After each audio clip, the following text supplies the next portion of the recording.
Пътеката до Кея е кратка и минава през гората.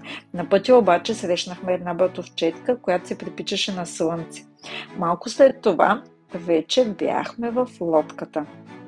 Посоката на плаване от 8 години вече е срещу течението към извора, а не към устието, където е резерват и защитена местност. Докато плавахме с лодката, освен водни змии, видяхме още много костенурки, различни видове птици, рибки, а предишния път видяхме даже и сърнички на водопой. По пътя на лодката обаче един клон създаде проблеми и нашия тати, като един моряк, слезе с капитана на брега и с още един мъж от пасажирите, разчистиха голям клон, който пречеше на лодката да премине навътре в реката. Малко след нас пристигна цял автобус туристи, които запълниха всички останали